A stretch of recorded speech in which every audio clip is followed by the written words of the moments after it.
Hello everyone, मैं दीक्षा। स्वागत है आपका आपके अपने यूट्यूब चैनल में। विजन आईएएस की मंथली मैगजीन को कवर किया जा रहा है, जो कि फरवरी 2024 की है। इसमें अभी तक इसके 2 लेक्चर पॉलिटी और इसके साथ ही साथ आपके आईआर के सेक्शन को कवर किया जा चुका है। आज का जो हमारा टॉपिक रहेगा वह इकोनॉमी से रिलेटेड रहेगा, अर्थव्यवस्था के संदर्भ में पढ़ेंगे। पीडीएफ प्राप्त करने के लिए आप हमारे टेलीग्राम चैनल यूपीएससी पीएससी दीक्षा को ज्वाइन कर सकते हैं, जहां पर आपको पीडीएफ प्राप्त होगी। चलिए तो शुरू करते हैं। शुरू करने के पहले कुछ इसके मेजर टॉपिक देख लेते हैं कि अर्थव्यवस्था के संदर्भ में कौन कौन से टॉपिक आते हैं। जैसे भारत में आर्थिक राष्ट्रवाद का होना, राज्य सरकारों द्वारा दी जाने वाली गारंटियाँ, भारत में बीमा क्षेत्र, card network, smart city mission, प्रधानमंत्री mega integrated textile region and apparel park योजना, प्रधानमंत्री मत्स्य किसान समृद्धि सह योजना, भारत में उर्वरक क्षेत्र, अंतरिक्ष क्षेत्र में प्रत्यक्ष विदेशी निवेश संक्षिप्त सुर्खियों के अंतर्गत आता है, जैसे न्यू सर्विस और new instrument of service reporting के लिए वित्तीय सीमा में वृद्धि, राष्ट्रीय उद्यमिता विकास परियोजना, स्टार्टअप शाला, ईज ऑफ डूइंग बिजनेस सुधार, दिवाला मध्यस्थता के लिए फ्रेमवर्क पर रिपोर्ट, प्रतिभूति अपीली अधिकरण, united payment interface, codex committee on spices and culinary herbs, उचित मूल्य की दुकानों के लिए कायाकल्प पर रिपोर्ट, भारत की खाद्यान्न भंडारण व्यवस्था, केंद्रीय मंत्रिमंडल में एनएलएम में अतिरिक्त गतिविधियों को शामिल करने के लिए मंजूरी, पीएमएफबीवाई के तहत आरंभ की गई पहले उद्योगों का वार्षिक सर्वेक्षण, संगम जिसमें डिजिटल ट्रेन पहल, डिजिटल क्रिएटर इकोनॉमी और इनपुट सर्विस डिस्ट्रीब्यूशन के अंतर्गत, और 3 प्रमुख रेलवे आर्थिक गलियारे की घोषणा, परिवहन ईंधन के रूप में एलएनजी पर नीति आयोग की रिपोर्ट, और इसमें एक शुद्धि पत्र दिया गया है जो आपके अन्य मैगजीन के अंतर्गत होगा। तो ये आपके प्रमुख टॉपिक रहे हैं जिसके अंतर्गत आपका क्लास ए कंप्लीट किया जाएगा। भारत में आर्थिक राष्ट्रवाद आज की हमारी पहली हेडिंग है, जिसके अंतर्गत आता है कि भारत में हाल ही में उपराष्ट्रपति ने आर्थिक राष्ट्रवाद को देश के आर्थिक समृद्धि में सबसे अच्छा मौलिक कारक बताया हुआ है। तो उपराष्ट्रपति के द्वारा आर्थिक राष्ट्रवाद को देश की समृद्धि के लिए सबसे अच्छा मौलिक कारक बताया है। इसके संदर्भ में ये आपका सुर्खियों में बना हुआ है। चलिए तो जानते हैं आखिर आर्थिक राष्ट्रवाद होता क्या है, जिसके संदर्भ में अभी हाल ही में ये संदर्भ उभर के आया हुआ है।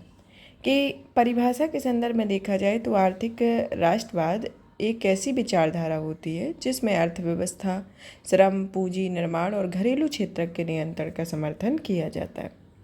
किस किस क्षेत्र का नियंत्रण किया जाता है? अर्थव्यवस्था, श्रम, पूंजी, निर्माण पर घरेलू क्षेत्र के नियंत्रण का समर्थन इसमें देखने को मिलता है। इसकी उत्पत्ति जो है इसे फ्रेडरिक लिस्ट के आर्थिक राष्ट्रवाद की अवधारणा पर यह है प्रवर्तक रहा है, तथा इसमें फ्रेडरिक लिस्ट को नेशनल इकोनॉमिक का सिद्धांत एडम स्मिथ और जीन बेपिस्ट से के क्रमशः इंडिविजुअल इकोनॉमिक्स एवं कॉस्मोपॉलिटिकल इकोनॉमिक्स सिद्धांत से अलग है। लिस्ट ने इस सिद्धांत पर जोर दिया है और व्यक्तिवाद और संपूर्ण मानवता के बीच राष्ट्र नामक संस्था विद्यमान की है, जिसमें उन्होंने मध्यवर्ती संस्था के रूप में राष्ट्र के अपने विचार प्रस्तुत किए हुए हैं। लिस्ट ने इस तथ्य की जांच की है कि कोई राष्ट्र समृद्धि, सभ्यता और शक्ति कैसे प्राप्त कर सकता है। इसके लिए उन्होंने औद्योगिक विकास को प्रमुख साधन माना है और नए नए उद्योगों को डूबने से बचाने के लिए आयात पर प्रशुल्क लगाना और लिस्ट की आर्थिक नीति मूल उद्देश्य बन गया है। आर्थिक राष्ट्रवाद की बदलती प्रकृति को देखा जाए तो अभी वर्तमान अवधारणा का संबंध राष्ट्र से नहीं बल्कि उसकी विशेष आर्थिक स्थितियों से है, और इसमें कई रूप होते हैं, जिसमें कई परिस्थितियों के आधार पर आर्थिक उदारवाद या संरक्षणवादी नीतियों को अपनाया जाता है। तो इसके अंतर्गत ये आर्थिक राष्ट्रवाद के संदर्भ में आता है। आर्थिक राष्ट्रवाद को ना अपनाने का संभावित दुष्परिणाम कौन कौन से हैं, जैसे कि उद्योगों को कम श्रम लागत पर देश के ओर पलायन कराने के लिए भी औद्योगिकरण का जोखिम बढ़ सकता है। अनुसंधान एवं विकास के अवसर में कम होने के कारण तकनीकी प्रगति सीमित हो सकती है। आयात पर अधिक निर्भरता के कारण देश में आपूर्ति श्रृंखला संबंधी व्यवधान उत्पन्न होने का जोखिम हो सकता है। विनिर्माण में गिरावट आने से रोजगार के अवसरों में कमी आती है। महत्वपूर्ण वस्तुओं के विदेशों में अत्यधिक निर्भरता से राष्ट्रीय सुरक्षा संबंधी चिंताएं बढ़ती हैं और निवेश के स्रोत सीमित होने पर समृद्धि भी सीमित हो जाती है। तो ये आर्थिक राष्ट्रवाद ना अपनाने के एक प्रमुख दुष्परिणाम होते हैं। अब आता है कि भारत में आर्थिक राष्ट्रवाद किस तरीके से कार्य करता है और भारत में इसकी शुरुआत कब हुई थी। तो आर्थिक राष्ट्रवाद की जो विचारधारा है भारत के संदर्भ में, इसका जो आरंभिक विकास हुआ था वह औपनिवेशिक शासन के समय हुआ था, जब कोई आर्थिक राष्ट्रवाद कहीं ना कहीं वैश्विक स्तर पर एक पूंजीवाद विस्तार से संबंधित था और वैश्विक स्तर पर पूंजीवाद के प्रस्ताव को प्रथम वैश्वीकरण के नाम से जाना जाता है। फिर इसके बाद 19वीं सदी तक आते आते औपनिवेशिक शासन की आर्थिक आलोचना के संदर्भ में देखा जाए तो इन्होंने सर्वप्रथम 1830 में के दशक में राजा राम मोहन राय के लेखन से उजागर की गई थी। बाद में यह भास्कर पांडुरंग तखाड़कर, गोविंद विठल पुंडे और रामकृष्ण विश्वनाथ जैसे कुछ बुद्धिजीवियों ने भारत की आर्थिक राज शोषण करने की ब्रिटिश शासन की आलोचना की हुई थी, इसके अंतर्गत आता है। अब आता है कि आर्थिक राष्ट्रवाद की जो विचारधारा उभरी वह कब उभरी, वह इसका जो शुरुआती समय है वह 19वीं सदी का अंत, 20वीं सदी का प्रारंभिक वर्ष माना जाता है, जहां आर्थिक राष्ट्रवाद की विचारधारा शामिल की गई, जिसमें सबसे महत्वपूर्ण समर्थकों में आते हैं दादा भाई नेहरू जी, महादेव गोविंद राणाडे, रोमेश चंद्र दत्त, गोपाल कृष्ण गोखले, जी सुब्रमण्यम अय्यर, जी.बी. जोशी, बाल गंगाधर तिलक और सुरेंद्र नाथ बनर्जी शामिल हैं। इन्होंने महसूस किया था कि वैश्विक पूंजीवादी व्यवस्था में भारत की स्थिति एक आश्रित औपनिवेशिक अर्थव्यवस्था है, साथ ही यह भारत की वैश्विक अर्थव्यवस्था में एक अधीनस्थ की भूमिका निभाती है। उन्होंने भारत के ग्रामीकरण और विउद्योगीकरण की प्रक्रिया की भी आलोचना की हुई थी। अब आता है धन निकासी सिद्धांत, जो कि दादा भाई नेहरू जी ने धन निकासी सिद्धांत को पेश किया हुआ था। इस सिद्धांत की सहायता से नेहरू जी ने बताया था कि औपनिवेशिक शासन भारत को कोई आर्थिक व्यावसायिक लाभ पहुंचाए बिना भारत के संसाधनों को एक तरफा तरीके से ब्रिटेन को भेज रहा है तथा इस घटनाक्रम के कारण देश में स्वतंत्र राष्ट्रीय आर्थिक नीतियां विकसित करने की आवश्यकता भी महसूस की गई, इसके अंतर्गत आता है। अब आता है कि आर्थिक राष्ट्रवाद से आत्मनिर्भर भारत का निर्माण हो रहा है, इसके संदर्भ में कौन कौन से तर्क दिए गए तो और इसके क्या क्या इसके इम्पोर्टेंस है कि कहाँ कहाँ किस किस क्षेत्र में इसका निर्माण देखने को मिल रहा है। कि शुरुआत तो तब से करते हैं जब आज़ादी के बाद से जब भारत में कई आर्थिक नीतियों को लागू किया गया था। उस टाइम पर आर्थिक राष्ट्रवाद से प्रेरित ऐसे माना जाता था और इसमें नीतियों को आत्मनिर्भर भारत के लक्ष्य प्राप्त करने पर महत्वपूर्ण योगदान भी दे सकती है। जैसे कि पहले में घरेलू उद्योगों को बढ़ावा देना, जिसमें सरकार द्वारा कुछ सुधारात्मक कार्यक्रम शुरू किए गए। घरेलू विनिर्माण और सेवा आधारित उद्योगों के विकास बढ़ाने के लिए बढ़ावा देने की क्षमता रही है। इसमें उत्पादन से समृद्ध प्रोत्साहन योजना, make in India, national infrastructure pipeline, insolvency and bankruptcy code आदि शामिल है और ऐसी ही अन्य पहलुओं में वोकल फॉर लोकल, एक जिला एक उत्पाद योजना, एमएसएमई को लाभ प्रदान करना आदि शामिल होता है।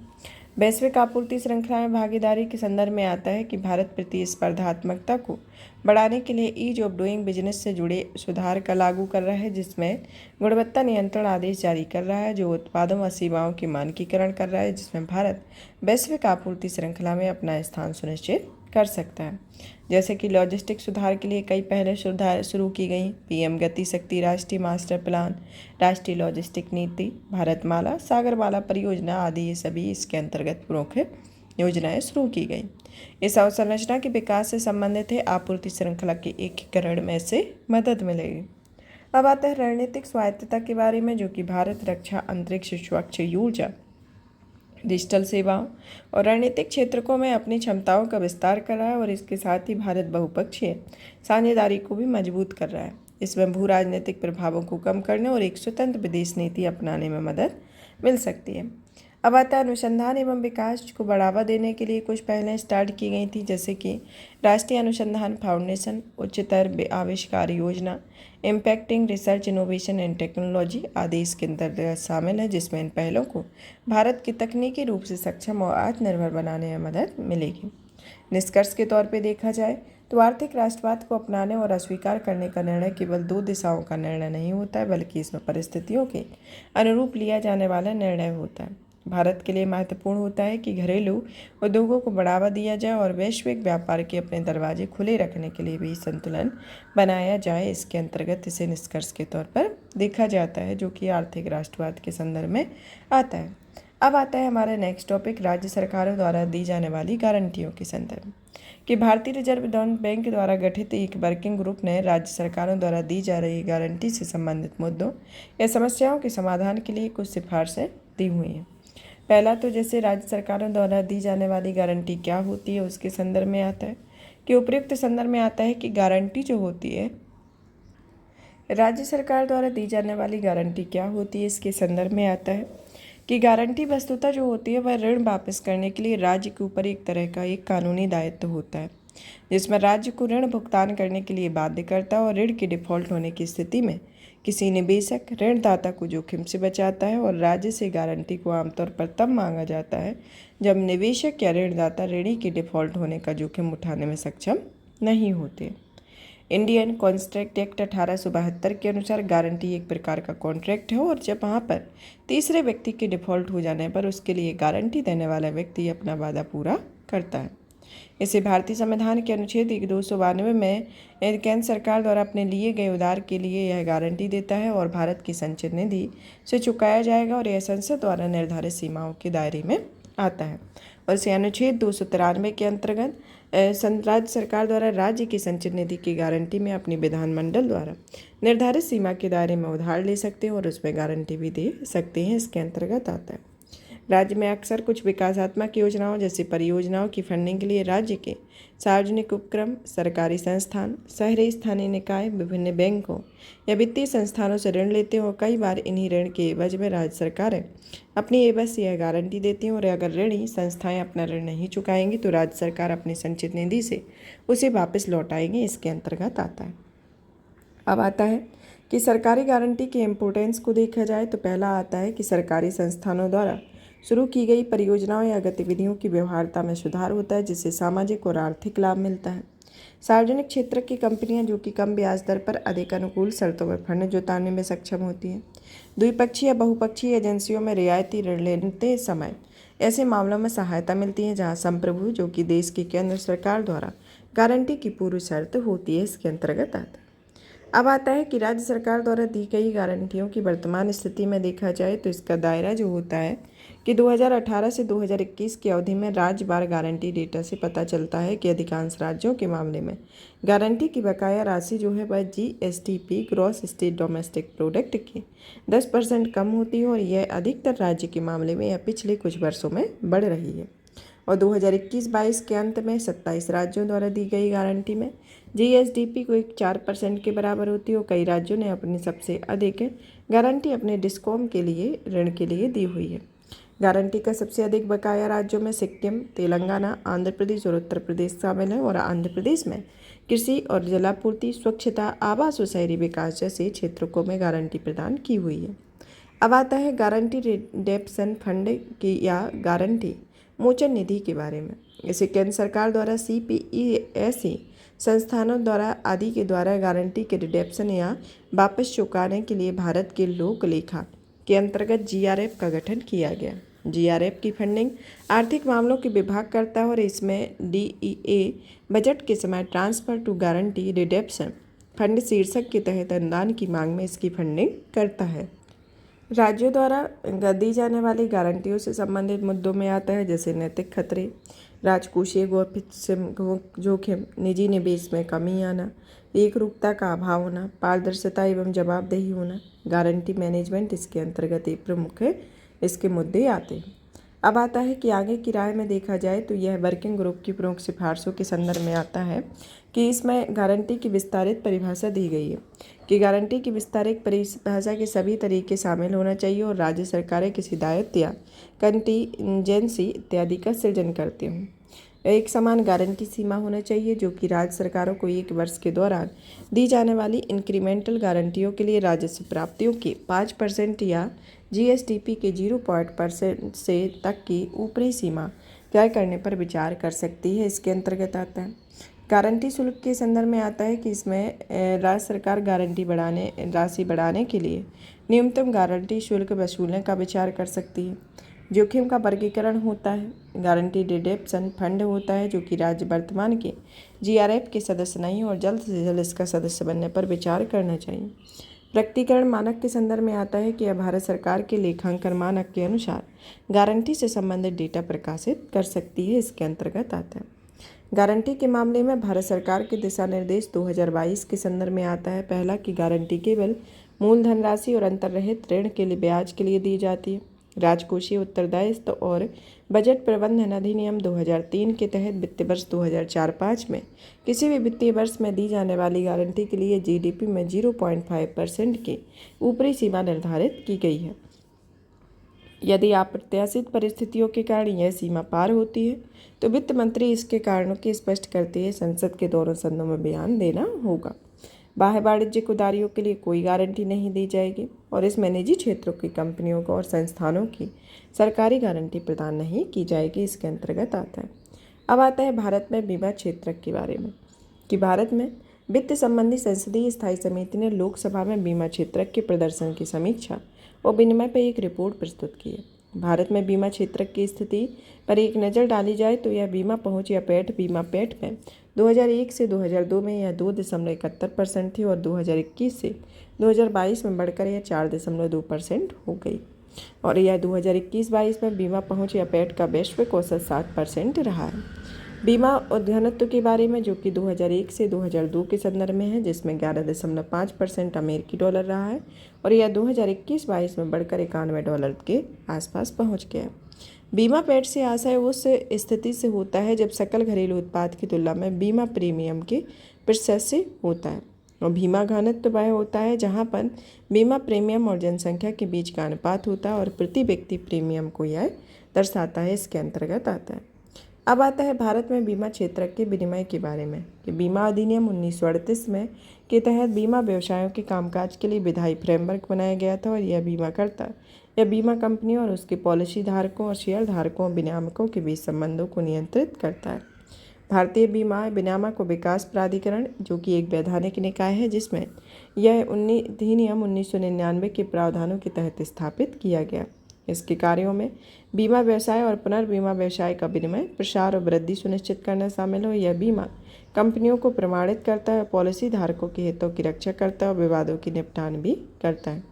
बीमा प्रभाग के अंतर्गत यह केंद्रीय वित्त मंत्रालय के वित्तीय सेवा विभाग या बीमा विभाग निम्नलिखित में से अधिनियमों से संबंधित निम्न नीति और प्रशासन के लिए उत्तरदायी होते हैं, जिसमें बीमा अधिनियम 1938, जीवन बीमा निगम अधिनियम 1956, सामान्य बीमा व्यवसाय अधिनियम 1972, बीमा विनियामक विकास प्राधिकरण अधिनियम 1999 और बीमांकित अधिनियम 2006 इसके अंतर्गत आता है। समिति द्वारा रेखांकित की गई समस्याओं और मुख्य सिफारिशों के संदर्भ में देखा जाए तो पहला आता है सूक्ष्म बीमा वितरण के बारे में। तो इसके अंतर्गत समस्याएं एवं चुनौतियां आती हैं कि इंस्टॉलमेंट का छोटा आकार, लेनदेन और सेवा वितरण की उच्च लागत होता है। ऐसा व्यवसाय मॉडल का अभाव जो कि बेहतर मध्यवर्तियों को आकर्षित कर सके और बीमा के बारे में जानकारी का अभाव देखने को मिलता है।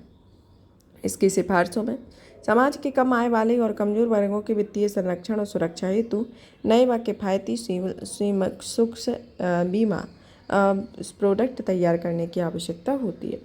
संयुक्त लाइसेंसिंग के संदर्भ में देखा जाए तो यह IRDAI के नियम में अलग अलग बीमा के लिए कंपोजिट या संयुक्त लाइसेंसिंग की अनुमति नहीं दी गई और वर्तमान समय में एक ही बीमा कंपनी जीवन बीमा, सामान्य बीमा या स्वास्थ्य बीमा का कार्य नहीं कर सकती है और कंपोजिट लाइसेंस की अनुमति दी जानी चाहिए, जिससे बीमा कंपनियों जीवन बीमा और अन्य बीमा उत्पाद दोनों पर यह पेश कर सकती है। स्वास्थ्य बीमा के संदर्भ में नीति आयोग ने यह रिपोर्ट के अनुसार भारत की लगभग 30% आबादी स्वास्थ्य बीमा से वंचित है और बीमा स्वास्थ्य बीमा के कारोबार करने वाली इस आबादी में मिसिंग मिडिल को कहा जाता है। फिर आता है कि सरल और स्टैंडर्ड स्वास्थ्य बीमा प्रोडक्ट के बारे में जो कि तैयार किए जाते हैं और सरकारी डेटा और संरचनाओं को साझा करना चाहिए, इसके अंतर्गत आता है। सार्वजनिक क्षेत्र की बीमा कंपनियों के प्रदर्शन के संदर्भ में देखा जाए तो यह है इन कंपनियों के पास पर्याप्त पूंजी नहीं होती है, इनका सॉल्वेंसी अनुपात भी कम होता है। इनके प्रदर्शन के गिरावट के कारणों में शामिल होता है जैसे स्वास्थ्य बीमा व्यवसाय में अत्यधिक जोखिम होना, पारिश्रमिक संशोधन, कोविड-19 में नुकसान आदि इसके अंतर्गत आता है और एक उचित रणनीतिक रोड मैप अपनाया जाना चाहिए जिससे बीमा कंपनियों की प्रतिस्पर्धात्मकता में सुधार होगा और इसमें पर्याप्त पूंजी और प्रतिभा को आकर्षित करने में भी मदद मिलेगी। सरकारी बीमा योजना में या क्लेम के निपटारे की प्रक्रिया में विलंब होना और इन प्रीमियम दरें समस्याएं मौजूद होती हैं और क्लेम निपटान की प्रक्रिया में तेजी लाने में प्रभावी तंत्र बनाया जाना चाहिए, इसके अंतर्गत आता है। अन्य सिफारिशों के अंतर्गत देखा जाए तो इसमें आता है जैसे जागरूकता होना कि बीमा सुरक्षा की आवश्यकताओं और लाभों के बारे में बड़े पैमाने पर जागरूकता पैदा करने की तत्काल ज़रूरत होती है और इसके अलावा केवल जीवन बीमा ही नहीं बल्कि विभिन्न बीमा प्रोडक्ट लाने का प्रयास करना चाहिए। ओपन आर्किटेक्चर, जो कि एक अवधारणा शुरू की गई है जिसमें बीमा एजेंट एक साथ कई कंपनियों के साथ जुड़ सकते हैं। वस्तुएं एवं सेवाओं के संदर्भ में इसमें बीमा प्रोडक्ट विशेष रूप से हेल्थ एंड टर्म इंश्योरेंस पर जीएसटी दर को तर्कसंगत बनाया जाना चाहिए और वर्तमान में यह 18% आता है। क्लेम नहीं की गई पॉलिसी में आता है जैसे आरबीआई द्वारा शुरू की गई यूडीजीएएम जैसा एक केंद्रीय पोर्टल बनाया जाना चाहिए। और पूंजी की आवश्यकता के संदर्भ में इसमें भारत सरकार की ओर से आरबीआई बीमा कंपनियों द्वारा निवेश के लिए 50 वर्षों तक की अवधि वाले ऑन टैप बॉन्ड जारी कर सकती है और वर्तमान में इन बॉन्ड की अधिकतम अवधि 40 वर्ष होती है। अब आता है भारत में कार्ड नेटवर्क के बारे में कि हाल ही में भारतीय रिजर्व बैंक ने कार्ड नेटवर्क को बिजनेस कार्ड का उपयोग करके किए गए अनधिकृत भुगतान को रोकने के लिए आदेश दिया गया और आरबीआई ने कार्ड नेटवर्क में व्यवसायों को और उन संस्थानों को भुगतान करने की अनुमति दी थी जो कार्ड से भुगतान स्वीकार करने और लेन देन के अधिकृत नहीं करते और साथ ही वे केवाईसी मानदंडों का भी पालन नहीं करते। उपयुक्त मामले में देखा जाए तो मध्यवर्ती में एक ऐसे खाते में अधिक मात्रा में धनराशि जमा की हो जो भुगतान और निपटान प्रणाली अधिनियम 2007 के तहत निर्दिष्ट खाता नहीं था, इसके अंतर्गत आता है। अब आता है कार्ड नेटवर्क क्या होते हैं इसके बारे में। कार्ड नेटवर्क इन्हें अलग अलग व्यापारियों के साथ वस्तुओं एवं सेवाओं के भुगतान हेतु एक पेमेंट मोड का उपयोग करने और नकदी लेन देन से बचने के लिए विकसित किया जाता है और यह है कार्ड नेटवर्क को नियंत्रित करने के लिए कार्ड का उपयोग कौन कहाँ किस तरीके से किया जाता है इसके संदर्भ में आता है कि यह अधिकृत कार्ड नेटवर्क डेबिट क्रेडिट या प्रीपेड कार्ड जारी करने के लिए बैंकों और गैर बैंकों के साथ समझौता करते हैं तथा कार्ड नेटवर्क बैंकों व्यापारियों और ग्राहकों को आपस में जोड़ते हैं ताकि लेन देन सुचारू व सुनिश्चित हो। डेबिट और क्रेडिट कार्ड के माध्यम से यह प्रोसेसिंग करने वाली कंपनियां व्यवसाय में कुछ शुल्क लेती हैं और मर्चेंट डिस्काउंट रेट के रूप में जानी जाती हैं।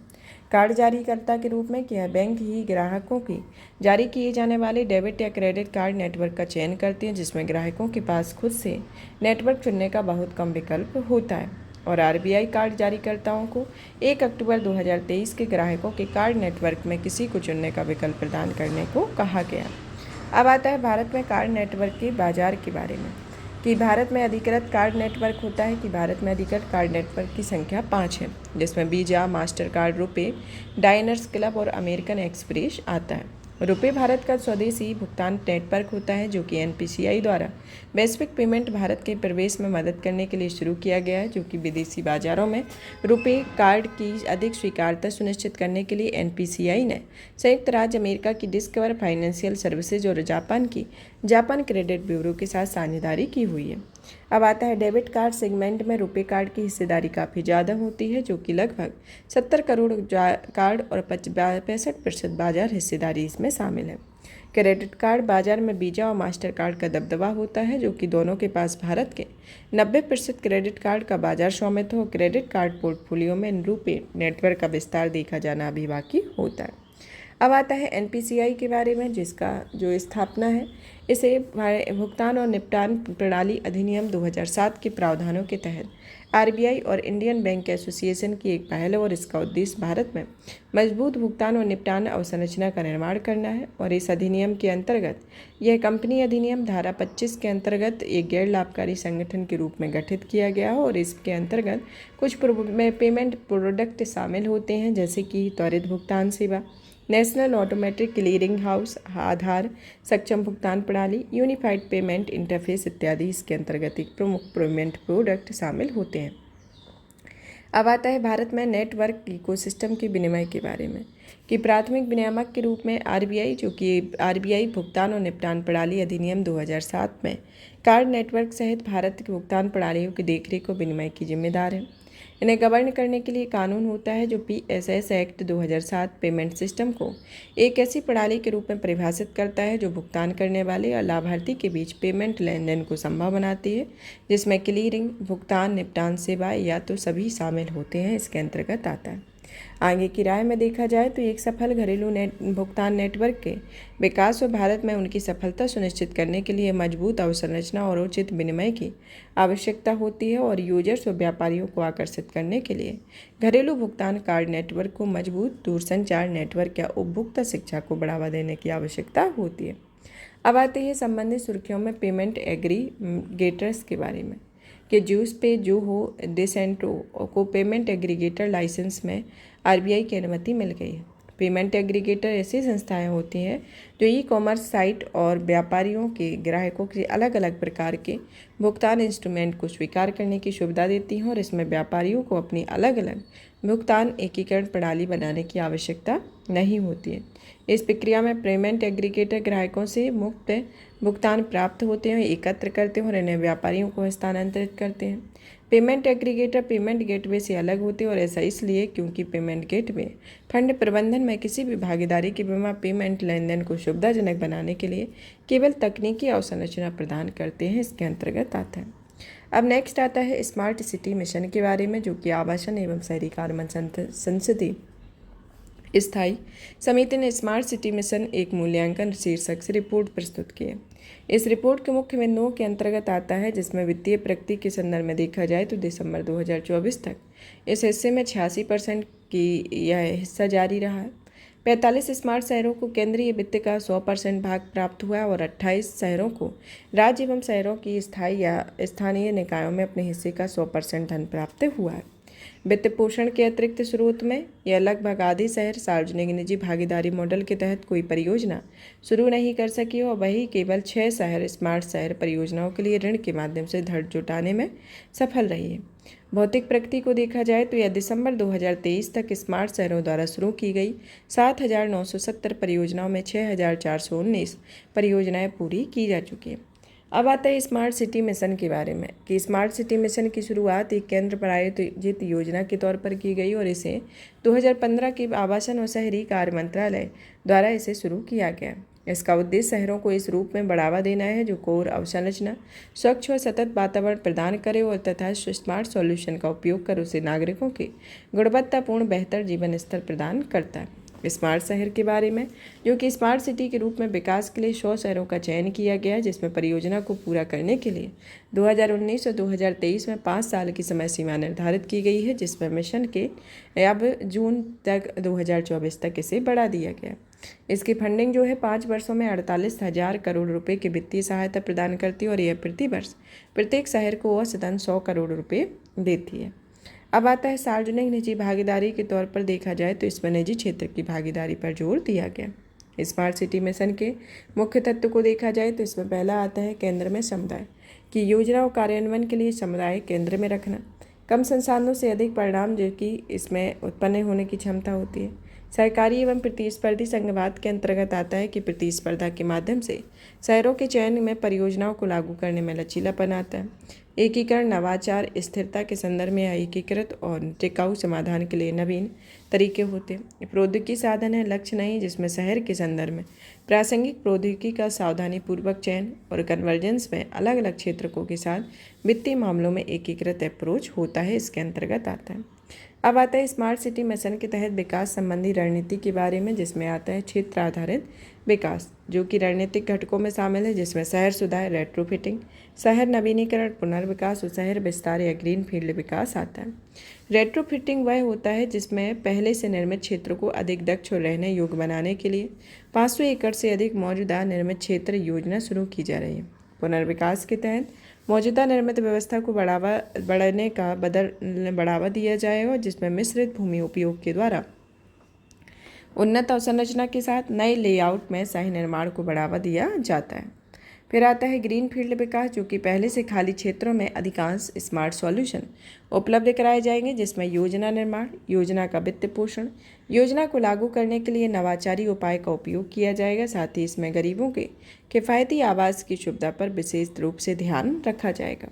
शहर के संपूर्ण विकास में देखा जाए तो इसमें पूरे शहर में पहले से निर्मित अवसंरचना के लिए चुनिंदा स्मार्ट सॉल्यूशन के उपयोग करने का लक्ष्य रखा गया। मिशन को लागू करने के संदर्भ में देखा जाए तो यह एक स्पेशल पर्पस व्हीकल पर कार्य करता है, जिसमें शहर स्तर पर मिशन को लागू करने की जिम्मेदारी होती है। Integrated command and control centre, जो कि ICC का निर्माण शहर के अलग अलग कार्यों में केंद्रीकृत रूप में निगरानी करने, त्वरित और बेहतर निर्णय लेने के लिए डिजिटल प्रौद्योगिकियों के उपयोग के लिए किया गया।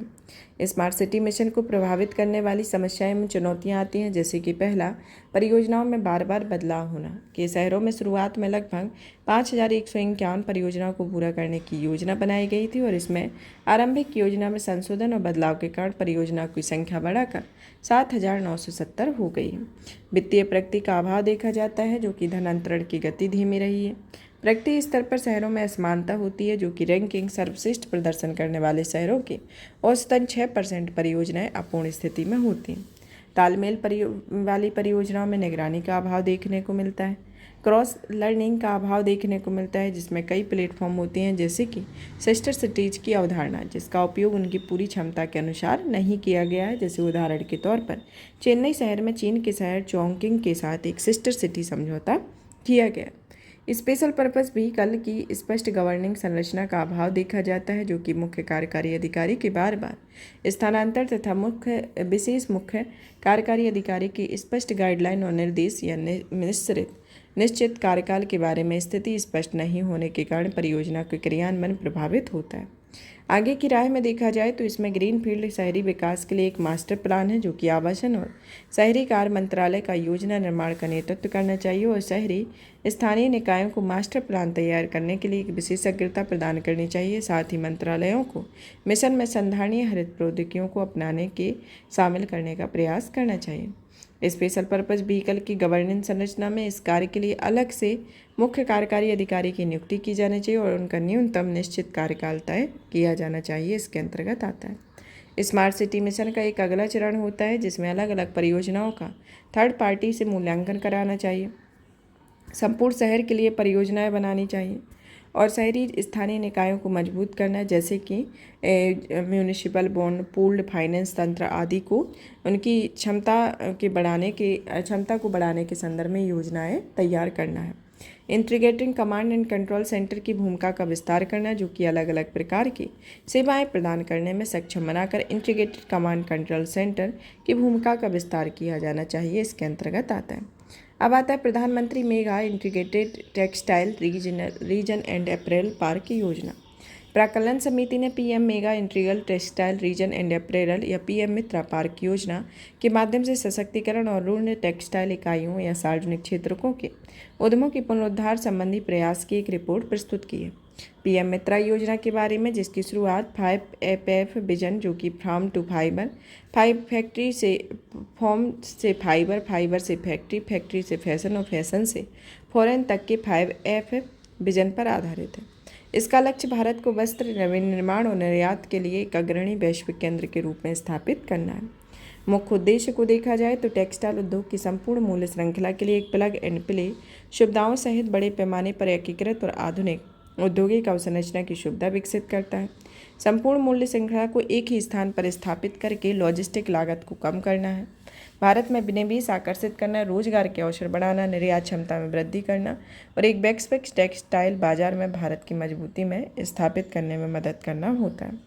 पीएम मित्रा पार्क की विशेषताओं के बारे में देखा जाए तो इसमें आता है बड़े पैमाने पर उत्पादन को बढ़ावा देने के लिए प्रति पीएम मित्रा पार्क के लिए न्यूनतम अनुमानित भू क्षेत्र 1000 एकड़ तय किया गया है। मित्रा पार्क योजना एक ही स्थान पर एकीकृत टेक्सटाइल मूल्य श्रृंखला बनाने का अवसर प्रदान करती है, जिसमें कताई, बुनाई, प्रसंस्करण, छपाई से लेकर परिधान निर्माण और इससे जुड़े परिधान संबंधी उत्पाद बनाने की सुविधाएं उपलब्ध होंगी और सभी पीएम मित्रा या तो ग्रीन फील्ड होंगे या फिर ब्राउन फील्ड हो सकते हैं और इसकी गवर्नेंस प्रत्येक पार्क के लिए केंद्र एवं राज्य संयुक्त स्वामित्व वाला एक स्पेशल पर्पज व्हीकल स्थापित किया जाएगा और यह परियोजना को लागू करने में नज़र रखेगा।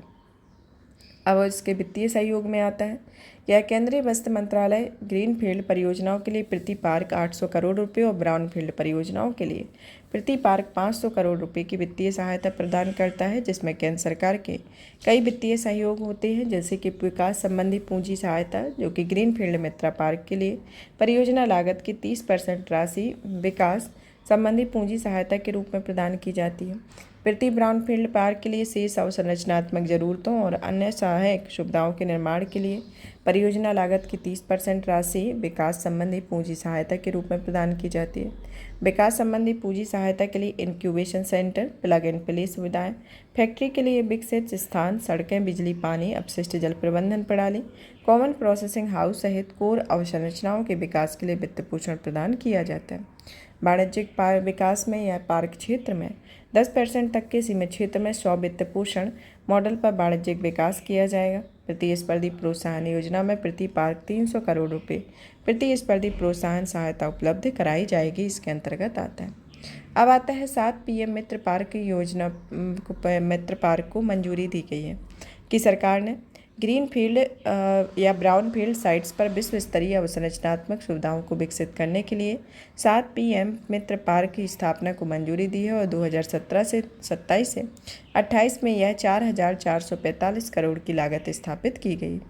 लखनऊ में आपका ग्रीन फील्ड है, उत्तर प्रदेश के नवसारी में ग्रीन फील्ड, महाराष्ट्र के अमरावती में ब्राउन फील्ड और मध्य प्रदेश में ग्रीन फील्ड, तेलंगाना में के वारंगल में ब्राउन फील्ड स्थापित है और तमिलनाडु में ग्रीन फील्ड आता है, कर्नाटक में भी ग्रीन फील्ड आता है। तो ये 7 PM मित्र पार्क्स बनाए गए हैं जो कि कुछ ग्रीन फील्ड है और कुछ ब्राउन फील्ड की तर्ज पर आधारित है।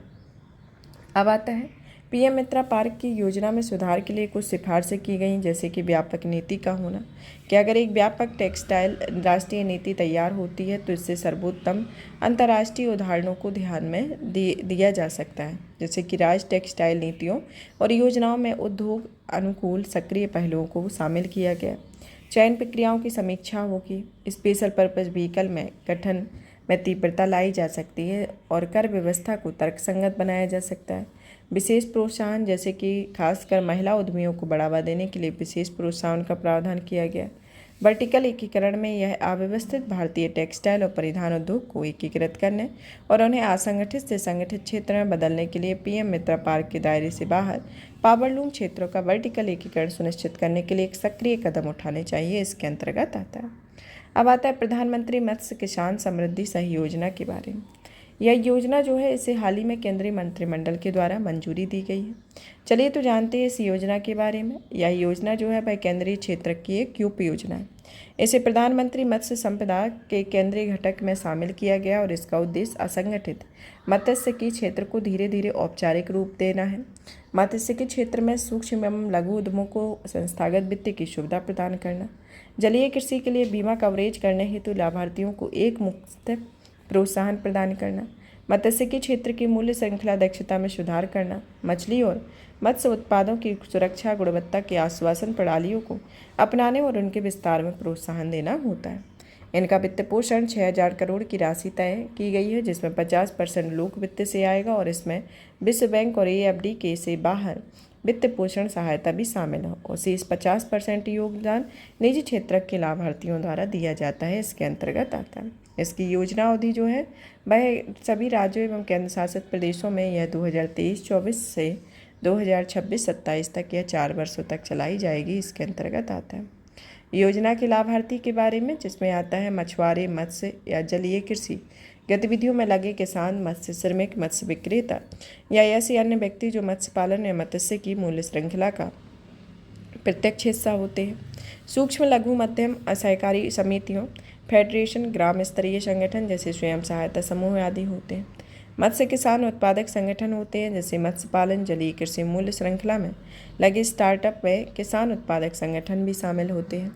फिर आता है कि ऐसे अन्य लाभार्थी जिन्हें मत्स्य पालन विभाग द्वारा लक्षित लाभार्थियों के रूप में शामिल किया जाएगा, इसके अंतर्गत आता है। अब आता है कि प्रधानमंत्री मत्स्य संपदा योजना 2020 के बारे में।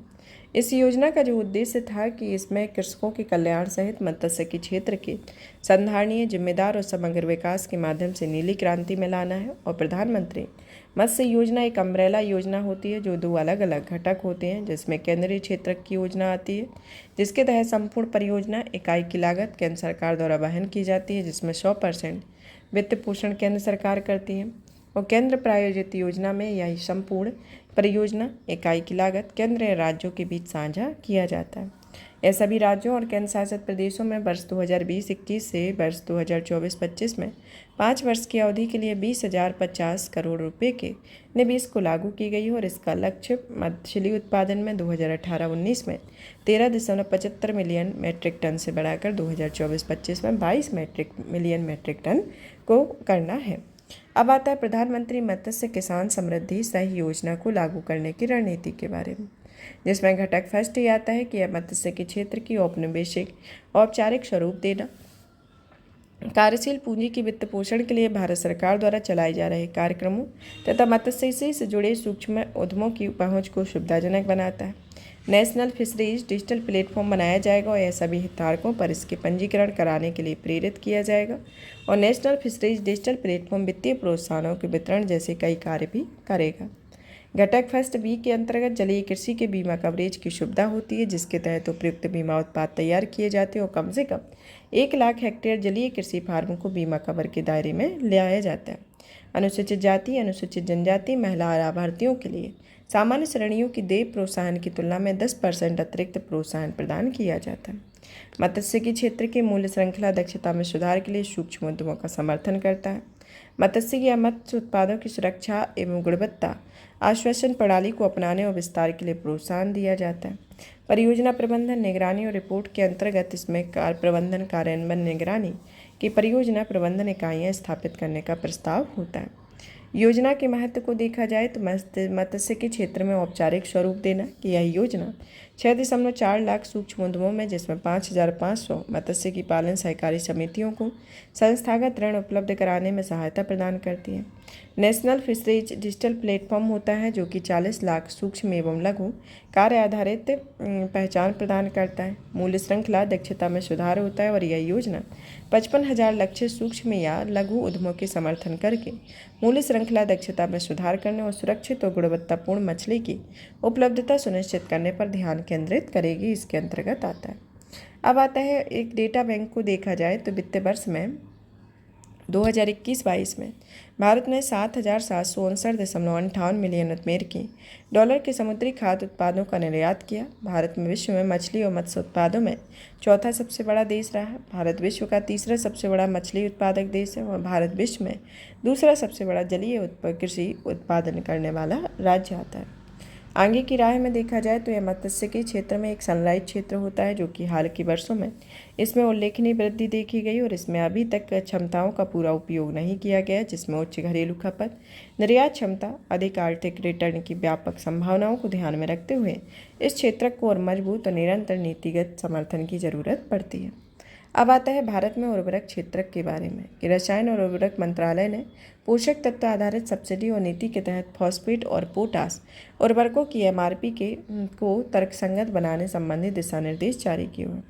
इन दिशा निर्देशों के माध्यम से पोटास और फास्फेट की उर्वरकों को एनपीएस के समर्थन के अंतर्गत लाकर एक तरह से उचित मूल्य नियंत्रण के तहत लाई गई है। यहाँ यूरिया की एमआरपी सरकार तय की जाती है और वही तकनीकी रूप से एनबीएस उर्वरक सरकार से नियंत्रण मुक्त होती है और इस योजना के तहत उर्वरकों की एमआरपी बाजार की मांग आपूर्ति के आधार पर और उन्हें बेचने पर व्यक्तिगत कंपनियों द्वारा निर्धारित की जाती है। पोषक तत्व आधारित सब्सिडी नीति के बारे में, जिसका उद्देश्य किसानों को रियायती कीमतों पर उर्वरक उपलब्ध कराने के उद्देश्य से 2010 में इस नीति को शुरुआत की गई और वित्तीय वर्ष 2025-26 तक यह मंजूरी दी गई।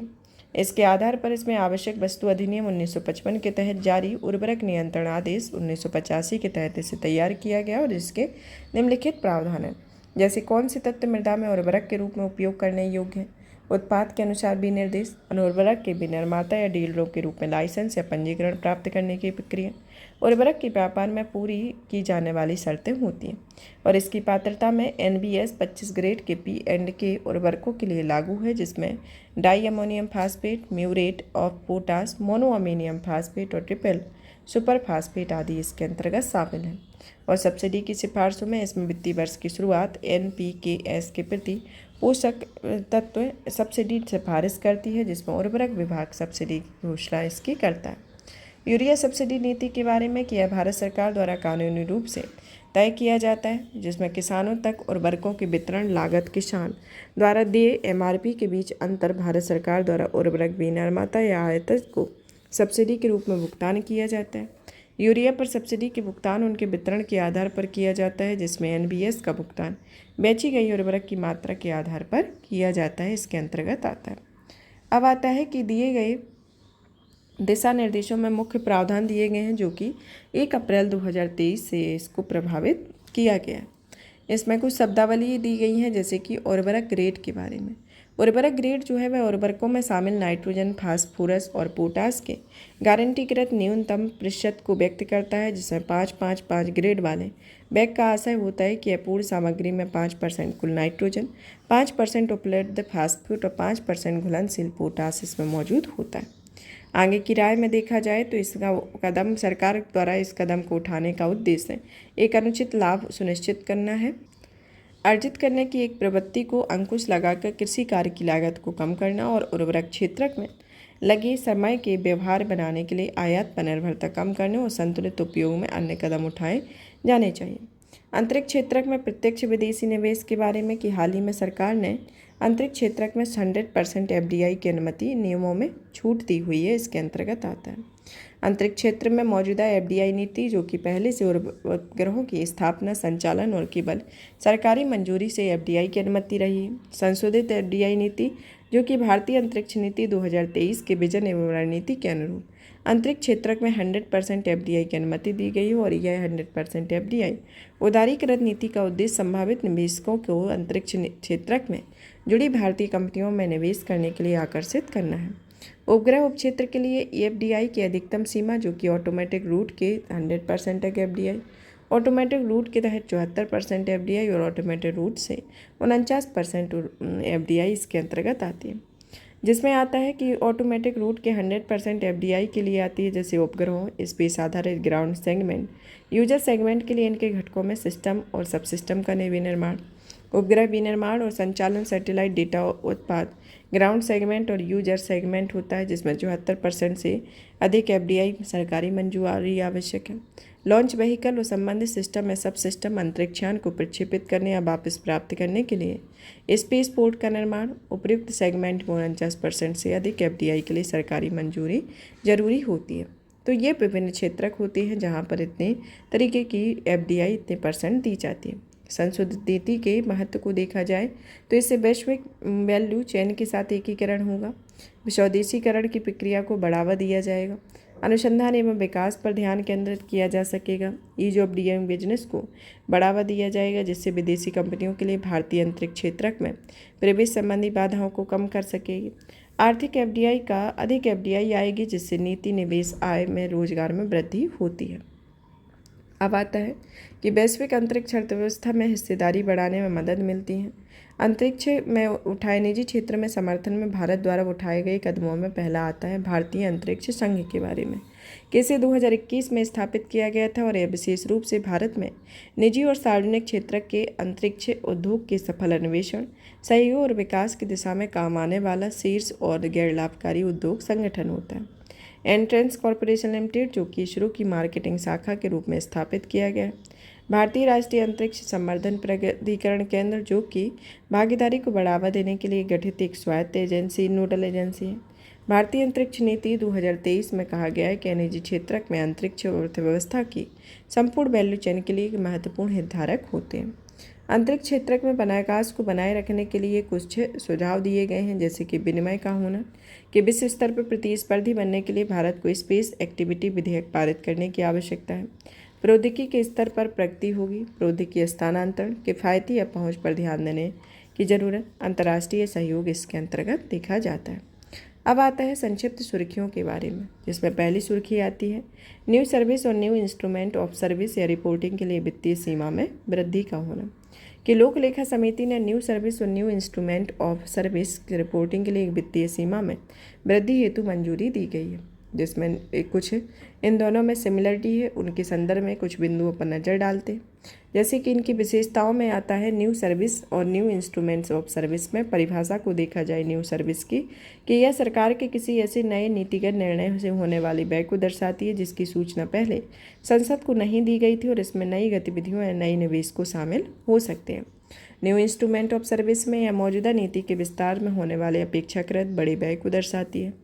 ऑब्जेक्टिव हेड और अर्थात व्यय की आर्थिक प्रगति जो कि मशीनरी और उपकरण के संदर्भ में, सूचना एवं संचार प्रौद्योगिकी उपकरण, भवन अवसंरचना, अवसंरचना, परिसंपत्तियाँ, हथियार एवं गोला बारूद भूमि आदि इसमें होता है। निवेश, ऋण, अग्रिम, सब्सिडी इत्यादि होती है और इसकी सीमा के अंतर्गत यह 50 करोड़ रुपए से ऊपर या 100 करोड़ रुपए तक का होता है और इसमें मूल विनियोग का 20% या 100 करोड़ रुपए तक होता है। लोक लेखा समिति ने एनएस और एनआईएस के लिए वित्तीय सीमा में वृद्धि के लिए एक वित्त मंत्रालय की प्रस्ताव की मंजूरी दी है, जो कि पहले वित्तीय वर्ष में 2006 में बदलाव किया गया। यह सीमा तब लागू की जाती है जब अनुदान या विनियोग समान वर्गों के भीतर उपलब्ध बचत से धन के विनियोग के माध्यम से व्यय संबंधी प्रावधानों की बढ़ोतरी की जाती है, इसके अंतर्गत आता है।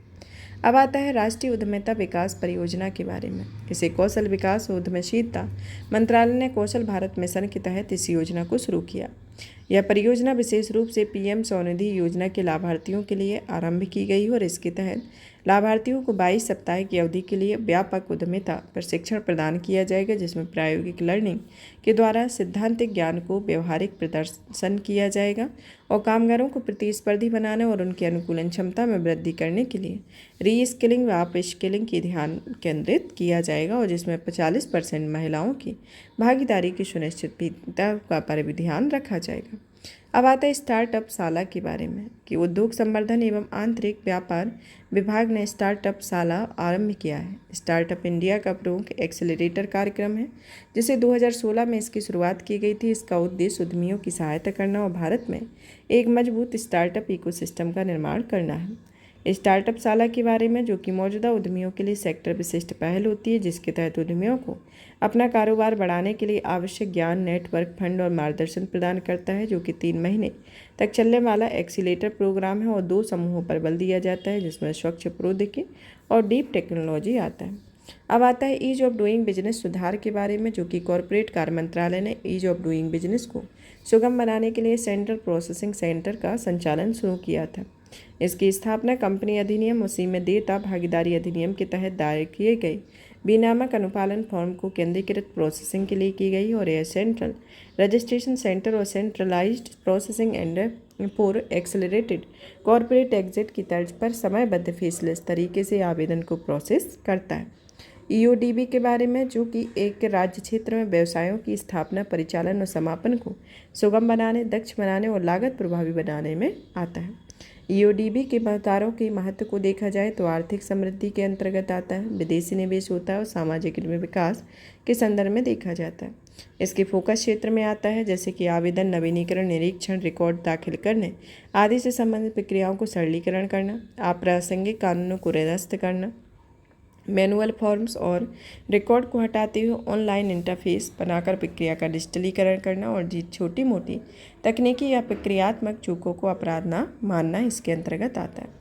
ईओडी सुधारों के लिए शुरू की गई पहलों में आती है, जैसे श्रम कानूनों में सुधार कि 29 केंद्रीय श्रम कानूनों को 4 श्रम श्रृंखलाओं में एकीकृत और युक्तिसंगत किया गया है। विदेशी निवेश सुधार में इसमें पोर्टल में लॉन्च किया गया है। राज्यों और केंद्र शासित प्रदेशों में बिजनेस रिफॉर्म एक्शन प्लान 2022 बनाया गया है, जिसमें 2 घटक हैं, जिसमें प्लान ए के अंतर्गत आता है व्यवसाय केंद्र सुधार, जो कि राष्ट्रीय सिंगल विंडो प्रणाली आती है, और दूसरा आता है नागरिक केंद्र सुधार, जो कि ऑनलाइन सिंगल विंडो और प्रमाण पत्र आदि इसके अंतर्गत आता है। अब आता है दिवाला मध्यस्थता के लिए फ्रेमवर्क पर रिपोर्ट। भारतीय दिवाला और शोधन क्षमता बोर्ड ने एक विशेषज्ञ समिति का गठन किया गया है, जो कि टी.के. विश्वनाथन की इस समिति की अध्यक्ष होते हैं। इस समिति का कार्य आईबीसी 2016 के तहत विविध प्रक्रियाओं की मध्यस्थता के उपयोग की संभावना की जांच करना है और आईबीसी के तहत दिवाला और शोधन क्षमता में जुड़े विवादों की मध्यस्थता में कोई विशेष प्रावधान नहीं किया गया है। अब आता है मध्यस्थता के लिए कुछ फ्रेमवर्क हैं, जैसे कि मध्यस्थता अधिनियम 2023 का उद्देश्य मध्यस्थता विशेषकर संस्थागत मध्यस्थता को सुविधाजनक बनाना है और जिसके अन्य विधान में आते हैं, जैसे सिविल प्रक्रिया संहिता 1908, कंपनी अधिनियम 2013, वाणिज्यिक न्यायालय अधिनियम 2015, उपभोक्ता संरक्षण अधिनियम 2019 आता है, जिसमें भारत मध्यस्थता पर सिंगापुर कन्वेंशन का हस्ताक्षर करता रहा है। मध्यस्थता के लाभ को देखा जाए तो इसमें पक्षकार द्वारा संचालित होते हैं और पक्षकार की स्वायत्तता बनी रहती है, गोपनीय होता है और यह लचीली प्रक्रिया है। व्यावसायिक संबंध का संरक्षण होता है और इसमें विवाद समाधान में कम समय लगता है। व्यापक रूप से उम्मीद के अनुसार प्रक्रिया होती है, इसमें पक्षकारों का कम खर्चा होता है। समिति की सिफारिशों में देखा जाए तो यह आईबीसी के तहत विवाद समाधान तंत्र के स्वैच्छिक मध्यस्थता की चरणबद्ध तरीके से शुरुआत करने की आवश्यकता होती है, जिसमें दिवाला मध्यस्थता फ्रेमवर्क की संरचना भी निर्धारित होती है और इसमें मध्यस्थता के जरिए सुलझाए जाने वाले विवादों की श्रेणियों को निर्धारित किया जाता है। इसके अंतर्गत आता है। अब आता है प्रतिभूति अपीलीय प्राधिकरण के बारे में कि प्रतिभूति अपीलीय प्राधिकरण एक पूर्ण पीठ की अनुपस्थिति से अधिकारों की कामकाज प्रभावित होता है। इस मामले में निपटान में देरी और बाधा उत्पन्न होती है। प्रतिभूति अपीलीय प्राधिकरण के बारे में, जो कि भारतीय प्रतिभूति और विनियामक बोर्ड या सेबी द्वारा 1992 के प्रावधानों के तहत गठित एक वैधानिक निकाय है, जिसमें निम्नलिखित पारित आदेशों के खिलाफ अपीलों की सुनवाई की जाती है, जिसमें सेबी, पेंशन निधि विनियामक विकास प्राधिकरण और भारतीय बीमा विनियामक विकास प्राधिकरण आता है। अब आता है यूनाइटेड पेमेंट इंटरफेस के बारे में कि भारत में प्रधानमंत्री ने मॉरिशस में प्रधानमंत्री और श्रीलंका के राष्ट्रपति के साथ संयुक्त रूप से यूपीआई सेवाओं को लॉन्च किया है। साथ ही मॉरिशस में भी रुपे कार्ड सेवाओं को शुरू किया गया है। डिजिटल रूपांतरण और पर्यटन को बढ़ावा मिलेगा। साथ ही इन दोनों देशों के भारत के द्विपक्षीय आर्थिक संबंध भी मजबूत होंगे।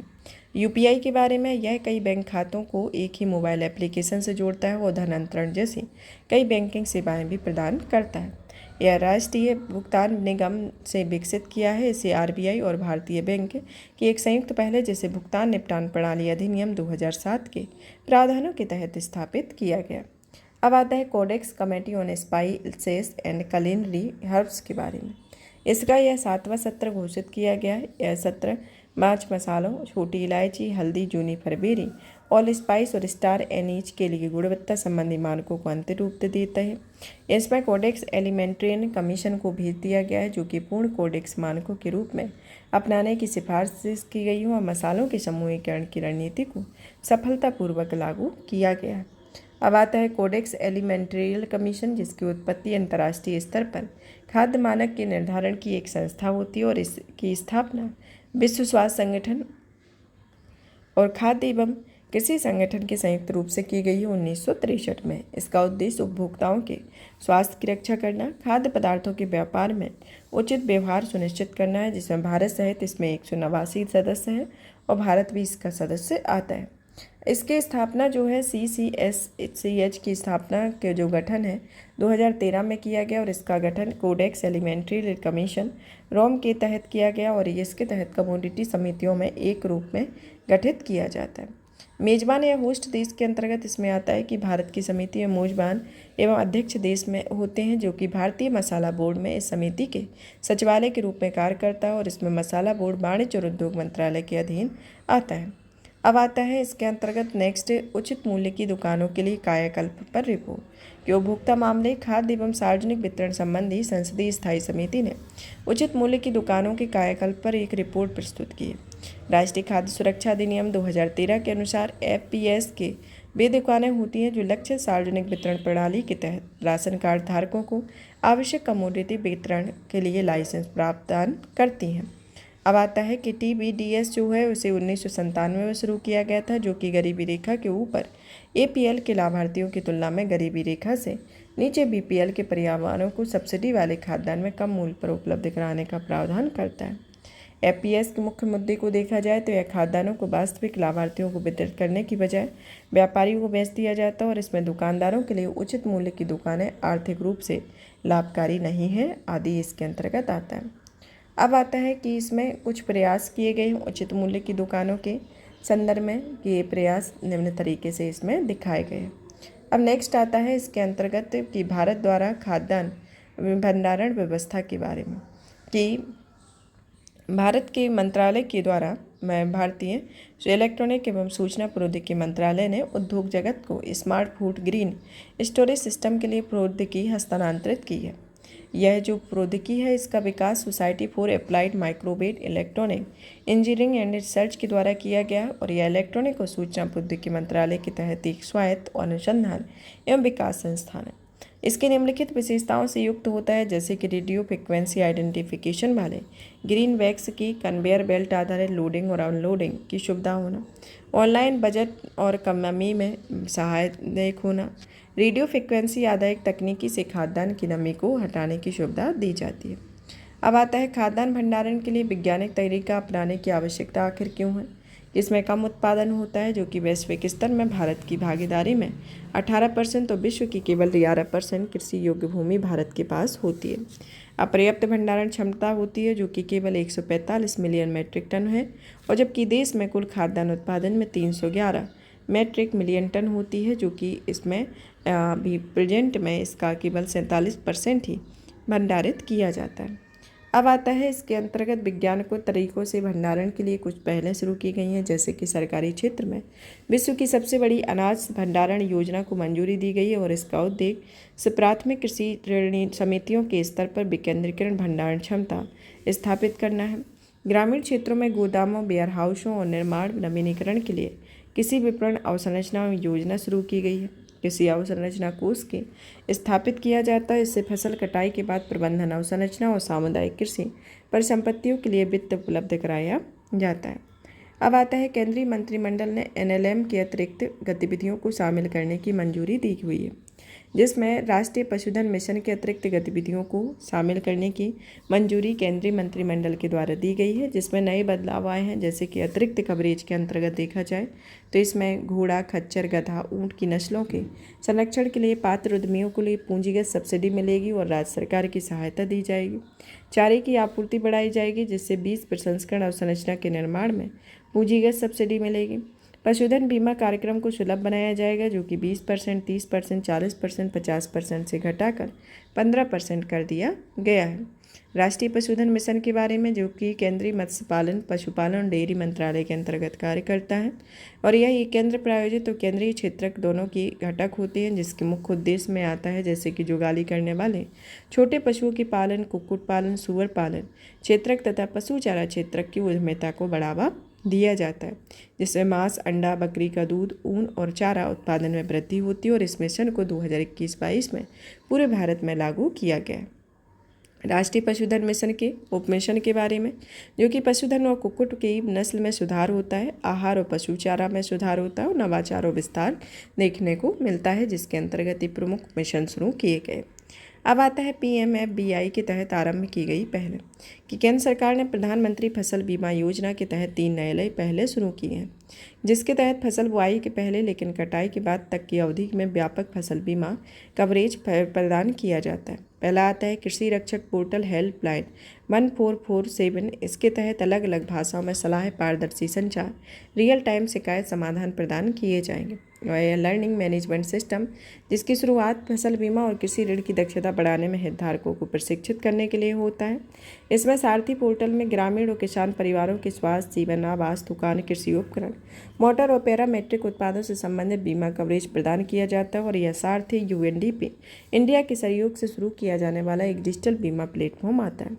अब आता है उद्योगों के वार्षिक सर्वेक्षण के बारे में कि सांख्यिकी और कार्यक्रम मंत्रालय ने उद्योगों का वार्षिक सर्वेक्षण जारी किया गया है। इसमें औद्योगिक सांख्यिकी को जानने का मुख्य स्रोत है। इसका आयोजन सांख्यिकी संग्रहण अधिनियम 2008 के तहत किया गया है, जिसमें यह ASI कारखाना अधिनियम 1948 के तहत पंजीकृत सभी कारखानों के आंकड़े इसमें शामिल किए गए, जो बीड़ी और सिगार कर्मकार अधिनियम 1966 जैसे कानूनों के अधीन काम करने वाली इकाइयों को शामिल किया गया। सर्वेक्षण के मुख्य बिंदुओं पर नजर डाली जाए तो यह सकल मूल्यवर्धन के मामले में गुजरात शीर्ष राज्य है, जिसमें महाराष्ट्र, तमिलनाडु, कर्नाटक, उत्तर प्रदेश का स्थान आता है। या रोजगार प्रदान करने के मामले में शीर्ष 5 राज्य, जिसमें तमिलनाडु, गुजरात, महाराष्ट्र, उत्तर प्रदेश और हरियाणा है। और कोविड-19 महामारी के कारण उत्पन्न बाधाओं के बावजूद विनिर्माण क्षेत्र में मजबूती का प्रदर्शन किया गया। विनिर्माण क्षेत्र के बारे में, जो कि सकल घरेलू उत्पाद में लगभग 17% का योगदान देती है, और इसमें भारत का लक्ष्य 2025 तक इसकी हिस्सेदारी बढ़ाकर 25% करना है। विनिर्माण क्षेत्र के विकास को प्रेरित करने के मुख्य कारक हैं, जैसे कि देश में ही उत्पादन की भारी मांग, प्रत्यक्ष विदेशी निवेश का आना जारी रहता है। विनिर्माण क्षेत्र की मुख्य चुनौतियों के अंतर्गत आता है जैसे कि ऋण की उपलब्धता में कमी होना, चीन, वियतनाम जैसे देशों की तुलना में विनिर्माण क्षेत्र की कम उत्पादकता होना, अनौपचारिक या असंगठित प्रगति का क्षेत्र होना, कुशल श्रम की कमी होना और संरचना संबंधी बाधाएं आदि इसके अंतर्गत आती है। सरकार द्वारा शुरू की गई पहलों में आती है जैसे राष्ट्रीय विनिर्माण नीति 2021 जारी की गई, मेक इन इंडिया पहल 2014 में शुरू की गई, PM गति शक्ति राष्ट्रीय मास्टर प्लान 2021 बनाया गया। अन्य पहलों में आता है जैसे उत्पादन से समृद्ध प्रोत्साहन योजना, औद्योगिक गलियारा विकास कार्यक्रम आदि आते हैं। अब आता है संगम डिजिटल ट्विन पहल के बारे में कि दूरसंचार विभाग ने संगम डिजिटल ट्विन पहल शुरू की है। यह पहल प्रूफ ऑफ कंसेप्ट पर आधारित है और यह दूरसंचार अवसंरचना की योजना बनाने और उनके डिजाइन में क्रांति लाने के लिए केंद्रित है और इसका उद्देश्य डिजिटल ट्विन और artificial intelligence, internet of thing, 5G व 6G तथा अगली पीढ़ी की कंप्यूटेशन प्रौद्योगिकियों की क्षमताओं का संयोजन करना और इस पहल की अवसंरचना से संबंधित हितधारकों का एक प्लेटफॉर्म लाती है जिसमें नवाचारी अवसंरचना योजना निर्माण समाधानों को व्यवहारिक रूप से लागू करने पर प्रदर्शित होती है और यह भारत के प्रमुख शहरों में किसी एक शहर में 2 चरणों में आयोजित होती है जिसमें अन्वेषण चरण और प्रदर्शन चरण आता है। डिजिटल ट्विन्स के महत्व को देखा जाए तो यह एक सुदूर निगरानी संभव है और यह गुण इसके खतरनाक कार्यों में इस्तेमाल के लिए उपयोगी बनाता है और यह किसी घटना के कारण बेहतर पूर्वानुमान करने में सहायक है। यह कार्यप्रणाली की दक्षता में सुधार करता है और अलग अलग सिमुलेशन तैयार करके पूर्वानुमानों के जरिए सूचना शहरी योजना निर्माण में सहायता मिलती है। डिजिटल ट्विन एक वर्चुअल मॉडल होता है जो कि इस डिजिटल ट्विन वास्तविक जगत की किसी वस्तु, ऑब्जेक्ट या व्यक्ति या प्रक्रिया की डिजिटल रूप से प्रस्तुति को दर्शाता है और यह तकनीक इसके परिवेश को डिजिटल प्रसंस्करण या संस्करण को दर्शाती है। जैसे उदाहरण के तौर पर हमारे तंत्र की कार्यप्रणाली की नकल करना जो कि बीमारी के इलाज में सहायक हो सकती है, इसके अंतर्गत आता है।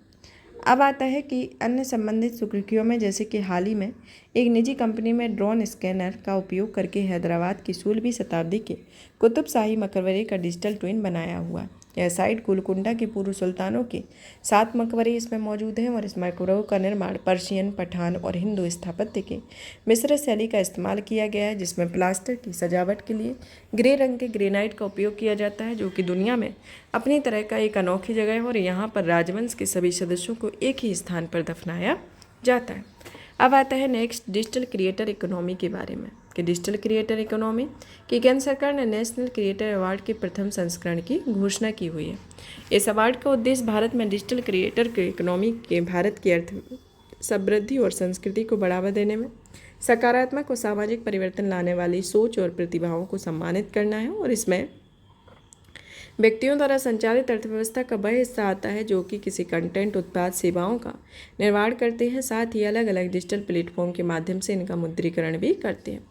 नेशनल क्रिएटर अवार्ड के बारे में जो कि कई तरह की श्रेणियों में पुरस्कार दिए जाते हैं और इनके माध्यम से अलग अलग क्षेत्रों में उत्कृष्टता और प्रभाव डालने वाले को सम्मानित किया जाता है। इन क्षेत्रों में स्टोरी टेलिंग, सामाजिक बदलाव के पैरोकार, पर्यावरणीय संधारणीयता, शिक्षा आदि शामिल होती है। इनकी चयन प्रक्रिया में पुरस्कार विजेताओं का चयन जूरी के मत और जनता के वोटों के आधार पर किया जाता है और पुरस्कार देने वाली संस्था माई गवर्नमेंट इंडिया आती है।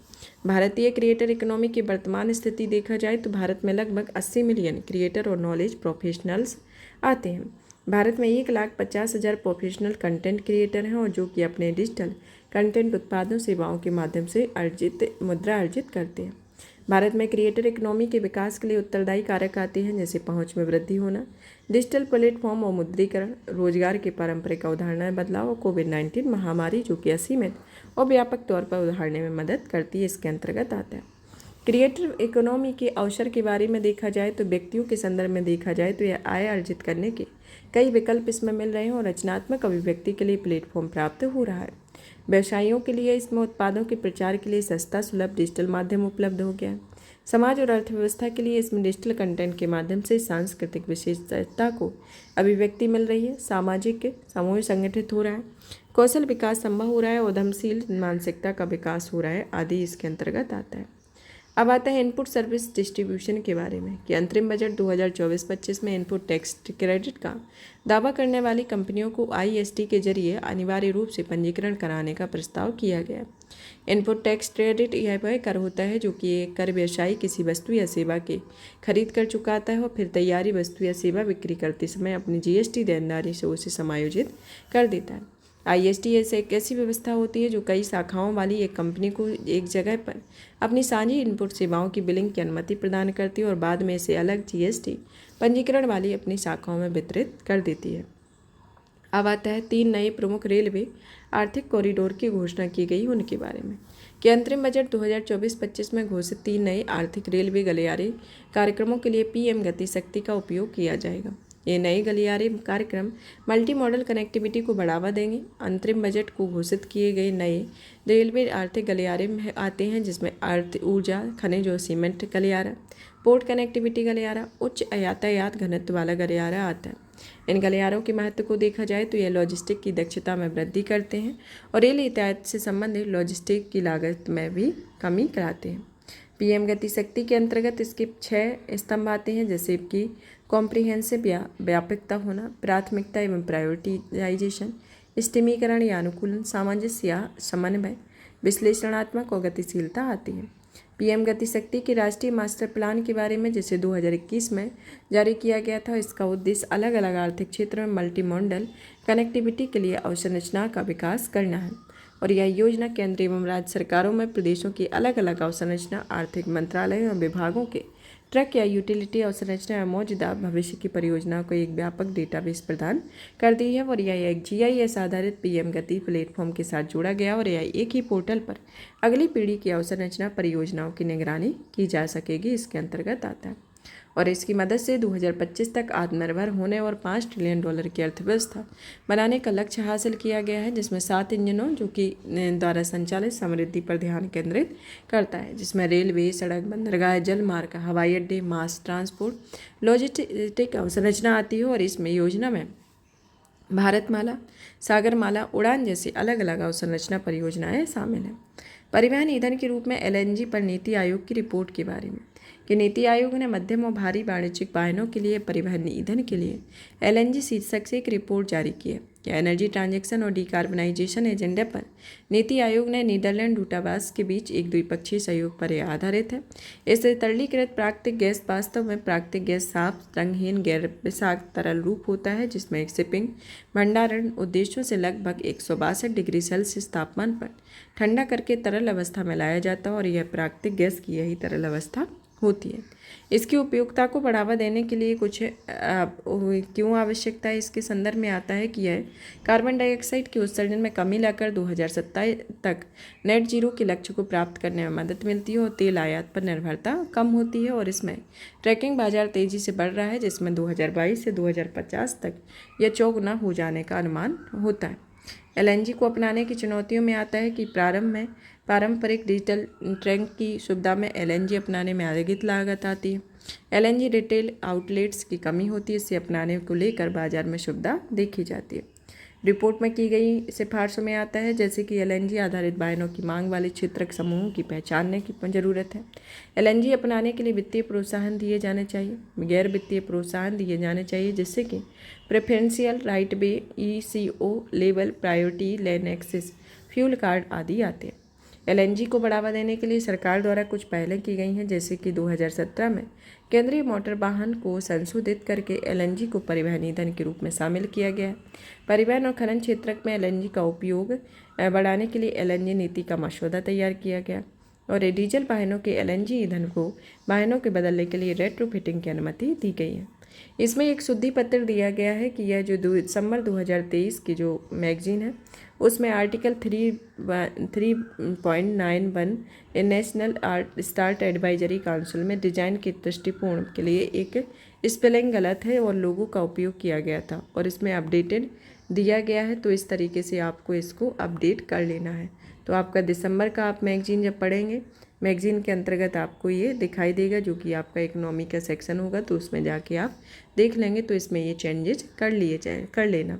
अब यहाँ पर यह सेशन फिनिश होता है। नेक्स्ट क्लास में नेक्स्ट चैप्टर के साथ मिलेंगे। तब तक आप इस सेशन को ज़्यादा से ज़्यादा शेयर करें, वीडियो को लाइक करें, चैनल को सब्सक्राइब करें। धन्यवाद। और PDF प्राप्त करने के लिए आप हमारे telegram channel UPSC PSC with Diksha को ज्वाइन कर सकते हैं, जहाँ पर आपको सभी सब्जेक्ट की PDF प्राप्त होगी। धन्यवाद।